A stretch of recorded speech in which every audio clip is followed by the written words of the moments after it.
Olá, estudantes da primeira série, tudo bem com vocês? Eu sou a professora Corine. Nessa aula nós vamos falar as contribuições dos cientistas para a área da genética.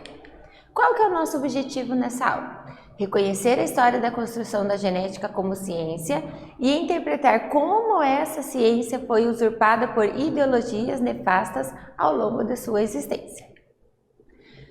Vocês se lembram o que é hereditariedade? Então, o que é hereditariedade? Já ouviram falar que nós somos parecidos com nossos pais ou nossos avós? Vocês lembram que eu já falei em algumas aulas que nós herdamos essas características dos nossos pais, essas características estão lá no DNA? Então, vamos ver o que é hereditariedade. É o processo biológico de transmissão das características genéticas ao longo das gerações. Então, que gerações? Os avós passaram as características para os pais, que passaram para os filhos, né?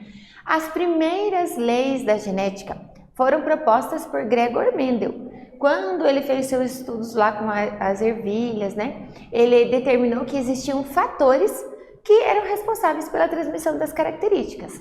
Hoje nós sabemos que esses fatores são genes, estão contidos lá no DNA, né? Lá quando ocorre então a união do gameta masculino mais o feminino, forma o DNA daquele novo indivíduo e ele vem carregando as características dos seus familiares.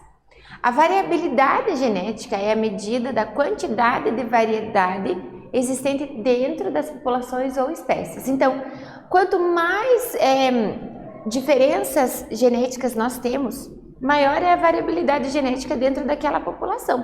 Então, quando nós temos características muito iguais entre aqueles seres, nós temos pouca variabilidade genética. Quando nós temos uma quantidade grande de características genéticas, né, diferentes, nós temos uma alta variabilidade genética. E isso é importante, porque quanto mais variabilidade genética, mais os organismos estão adaptados, né, a viver em diversos ambientes. Imagine se nós fôssemos adaptados a viver ou no extremo frio ou no extremo calor. O que aconteceria, né, se a gente vivesse nesse meio termo? Ou, na verdade, nós somos adaptados para viver no meio termo. Mas existem pessoas que conseguem viver no frio ou no calor. O que aconteceu no corpo deles? Claro que eles usam artifícios para se manter frio ou quente, mas o nosso corpo acaba também tendo características que proporcionam que a gente viva naquele lugar. Nesses ambientes extremófilos, existem seres que são adaptados a viver tanto em extremo frio quanto em extremo calor. Então, quanto mais variabilidade genética, mais aumenta essa quantidade de características. Então, os conhecimentos sobre hereditariedade vêm desde que o homem começou a pensar, né, quem eu sou, o que eu estou fazendo aqui, né? Então, nós temos alguns estudiosos, né, os filósofos, Hipócrates, Aristóteles, que já pensavam, né, sobre como que as coisas surgiram, de onde vem de onde se originou aqueles seres, né? E na época deles, os conhecimentos sobre hereditariedade era de maneira essencialista. O que é essencialista? Eles acreditavam que todas as coisas, eles tinham uma essência de ser, eles tinham algo que fazia com que eles fossem aquele ser. Uma árvore, um objeto que eles construíam, por exemplo, uma cadeira, o próprio ser humano. Então, eles tinham um ser, tinham uma essência que faziam eles existirem, né? Então, esses estudos, né, sobre a hereditariedade só foi começar a ultrapassar, eles começaram a realmente estudar a hereditariedade, né, como uma ciência, tentar descobrir como que nós somos parecidos com os nossos pais, né? Por que quando um filhote nasce, ele nasce parecido com os pais? Por que ele não nasce totalmente diferente? É até estranho pensar isso, né? Mas os estudos começaram efetivamente a partir do século XIX. Então, antes, todo esse tempo, existiam várias discussões a respeito da vida, da transmissão das características, né? E efetivamente, a partir do século XIX, né, principalmente com os trabalhos de Mendel, que começou-se a pensar no processo da hereditariedade e como que acontece essa transmissão. Então, olha, desde quando os seres humanos conhecem a genética como forma prática? Desde quando? Será que há muito tempo atrás, antes de Cristo, por exemplo, será que eles já pensavam isso como ciência? Né? E hoje, como que nós usamos esses conhecimentos científicos? Vou dar um tempinho para vocês pensarem e eu já volto com a resposta.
E aí, gente, o que vocês pensaram? Como que era antigamente e como que nós usamos hoje esses conhecimentos científicos? Então, olha, antigamente eles melhoravam as plantas, melhoravam até os animais domésticos, de acordo com as características que eles achavam que eram boas.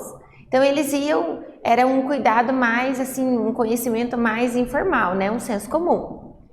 Hoje em dia, existem os melhoramentos genéticos de raças de animais, por exemplo, de plantas, né? Então, o melhoramento de características desejáveis em plantas, né? Por exemplo, umas plantas que crescem mais. Vamos pensar numa cana-de-açúcar, né? Que é importante na produção do álcool, do açúcar. Então, o que é melhor? Uma planta que seja pequena ou uma planta que seja alta? Uma planta que seja alta. Sem os conhecimentos científicos, o que nós faríamos? Pegaríamos essa planta alta e plantaríamos ela sempre, né? Fazer cruzamentos entre plantas altas e plantar elas. No conhecimento genético, a gente sabe o porquê que ela é. Então, a gente vai usar daquelas técnicas genéticas para usar sempre essas plantas que crescem mais, plantas altas, com frutos maiores, né? Resistente ao frio, animais com melhor perfil de engorda. Vamos pensar ali numa fazenda, onde vão criar gado de corte para engorda. Então, o que é melhor? Que eles tenham esse perfil para isso, né? Então, através do melhoramento genético, né? A seleção de cães, né? Raças de cães, a gente usa, por exemplo, gosta de uma determinada raça, eles são bonitinhos.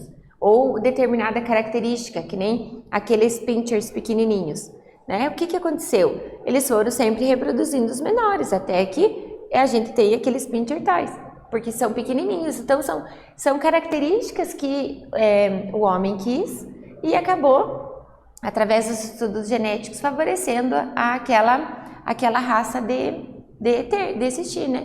Então, maior conhecimento sobre o parentesco entre espécies, conhecer doenças. Então, o estudo científico na parte da genética foi muito importante, porque a ciência ela tem como objetivo melhorar a qualidade de vida. Então, se ele está melhorando a qualidade de vida através de melhoramentos genéticos, né? Cuidado com doenças, evitar determinadas doenças genéticas ou tratamento para essas doenças, ela acaba melhorando a qualidade de vida da população. Então vamos um pouquinho da história da genética. Essa aula é bem legal, que nós vamos conhecer como que se deu esse desenvolvimento da genética. Então olha, Darwin, né? Quem foi Darwin? Ele estudou um pouco sobre a herança de diferentes caracteres, lá sobre os princípios do lamarckismo. E, entretanto, ele não soube explicar a natureza da variação nos organismos. O que Darwin fez? Ele estudava né? Ele era um naturalista e ele, a partir das observações dele, ele fez muitas viagens, né? E ele disse que ele propôs, né, a teoria da seleção natural, que na natureza os mais adaptados àquele ambiente são os que sobrevivem. Ele não soube explicar a genética, né? Não se tinha esse conhecimento na época. Mas as teorias de Darwin, elas são estudadas até hoje, né? Hoje, com o conhecimento da genética, nós temos o neodarwinismo. Então, ele foi muito importante na história da genética. Depois veio Mendel, né? O Gregor Mendel, ele era um clérigo, ele era um monge, e ele começou a estudar as ervilhas. E ele fez os cruzamentos entre as ervilhas, né? Começou a ver as características dela, a semente se era amarela, se era verde, se a semente era lisa ou rugosa, a planta era alta ou baixa. Então, ele, através dessas análises, ele fez todo um estudo junto com a matemática, né? Mostrando que existiam fatores que se carregavam e esses fatores estavam passavam de uma geração para outra. Né? Ele não soube explicar o gene porque não se tinha o conhecimento, né, do DNA ainda. Mas ele que disse que, através dos seus experimentos, né, de grande precisão, porque existiam muitos cálculos matemáticos nisso, né? E ele também não observou só as sementinhas, né, das ervilhas. Ele também observou a população, né? Tem muita matemática no conhecimento dele e ele disse que tinha fatores que eram responsáveis por transmissão dessas características. Mendel é considerado o pai da genética. Depois, né, Mendel, quando ele publicou o trabalho dele, ele mandou para várias universidades na época. Quando eles leram o trabalho de Mendel, eles não deram muita atenção. E o trabalho dele ficou esquecido durante quase 30 anos, né? Aproximadamente 35 anos. Até que veio alguns outros pesquisadores, né? O Hugo de Vries, o Karl Correns, né? O Eric von Tersmack. O que eles fizeram? Eles leram o trabalho de Mendel, né? Então é a redescoberta do trabalho de Mendel, e a partir disso eles falaram: olha o que ele fez, vamos estudar esse princípio que acho que tem alguma coisa interessante aí. E aí eles começaram a estudar, né, os trabalhos de Mendel novamente. Thomas Morgan, né, em seus trabalhos, ele estudou as moscas das frutas. Sabe quando a banana está bem madurinha e aparece uma mosquinha bem pequenininha lá? Essa provavelmente, a mosquinha é a Drosophila melanogaster. Ele estudou elas, ele estudou essas mosquinhas, né? Ele analisou algumas características, como a asa, a cor dos olhos, né? E elas têm os genes grandes, né? E ele percebeu que os genes, eles estão localizados no cromossomo. Mas como assim? O que é gene? Vamos lembrar. Gene é um pedaço do nosso DNA que dá determinada característica. Então, quando nós somos formados através da união do gameta masculino, que é o espermatozoide, mais o óvulo, o DNA do pai e da mãe, eles vão se parear, eles vão se conversar, né? Então, o DNA da mãe vai se juntar com o DNA do pai. E esse DNA, ele é dividido em pedaços menores, que a gente chama de cromossomos. Vocês já devem ter visto, eles parecem um xizinho assim. Então, eles são os cromossomos. Dentro dos cromossomos, nós temos determinadas partes no cromossomo que dão as características que nós temos. Que características, professora? Cor dos olhos, a cor do cabelo, se é uma doença genética ou não, o fator RH do nosso sangue, o tipo do nosso sangue. Então, todas as nossas características são dadas a partir dos genes. E Morgan que descobriu que os genes estão localizados no cromossomo. Depois veio o Frederick. O que ele fez? Ele trabalhou com bactérias, né? Quais bactérias? Streptococcus pneumoniae. O que ele fez? Ele percebeu o princípio da existência transformante.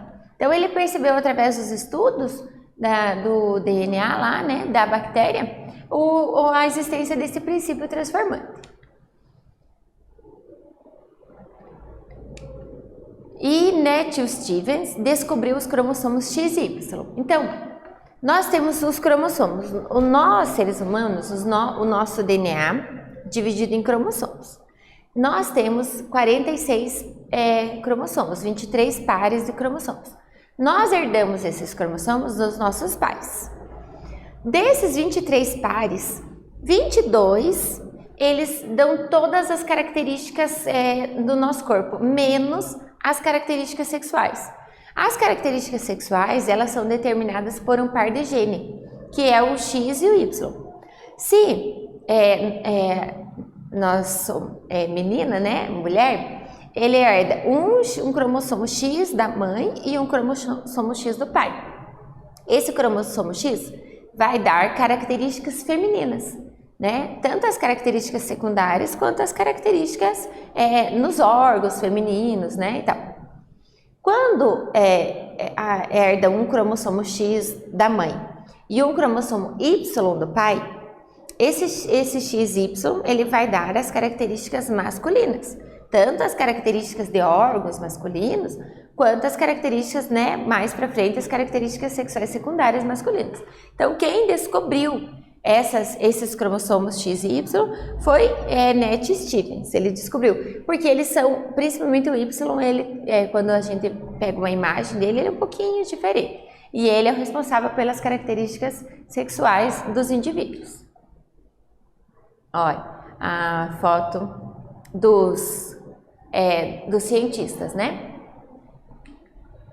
Interessante aqui, olha, que a Nat, ela é uma mulher. E o Frederick e o Morgan. Olha, Francis Galton, olha a imagem dele. Ele descobriu que as causas genéticas e ambientais das diferenças individuais nos seres humanos. Então ele viu que, a partir dos estudos dele, que existiam causas genéticas e ambientais que davam determinadas características ou diferença nos seres humanos, né? Ele também falou da base genética da capacidade cognitiva, foi defensor da eugenia e ele era primo do Charles Darwin. Então, ele conhecia o Darwin, eles conversavam sobre isso, né? E ele descobriu essas causas genéticas e ambientais de diferenças individuais. Como assim diferenças individuais? A cor, por exemplo, de uma pessoa ou de outra, né? Ele tem causa genética e também causa ambiental, né? Quanto mais fica no sol, mais produção de melanina, então mais escurinho a pessoa fica. Se ela ficar num lugar que não pega sol, geralmente a pele vai ser mais clarinha porque não estimula a produção da melanina. Então ele começou a relacionar essas coisas. E nós temos, olha, esses cientistas, o Avery, o MacLeod e o McCarthy, eles falaram sobre o DNA como um princípio transformante. O McClintock, ele falou da transposição genética, olha lá.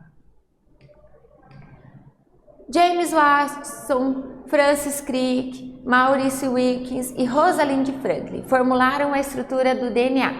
A Rosalind, ela conseguiu tirar uma foto do DNA e mostrando que o DNA tinha esse formato circular. Hoje, quando nós vemos a imagem, nós vemos ele como se fosse uma escada.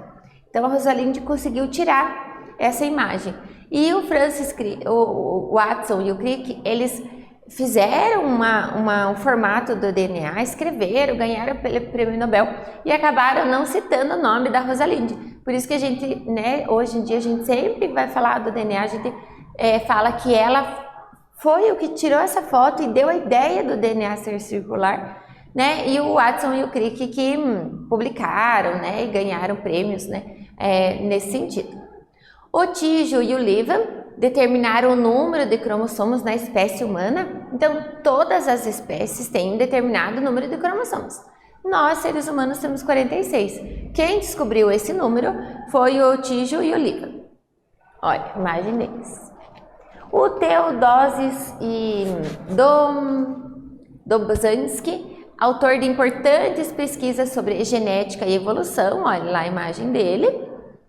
E ele diz o quê? Em biologia, nada faz sentido exceto a luz da evolução. Essa frase é bem famosa, né? A gente sabe que os organismos tendem a se evoluir, a se adaptar ao meio, né? Então foi ele que disse isso. Vamos para mais uma atividade. Visto que ao longo da história muitos cientistas contribuíram com a ciência de diversas formas e em diferentes áreas. Por quê? Por que teve que ter várias áreas? Por que não foi só uma área da biologia? Vou dar um tempinho para vocês pensarem e eu já volto com a resposta.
E aí, gente, por que tem que ter várias áreas para falar da ciência? Olha, a ciência e os métodos científicos mudam, atualizam, ocorrem aperfeiçoamentos, né? Os cientistas sofrem influência da época, o contexto onde vivem. Então, a ideia de que o cientista trabalha isoladamente é errada.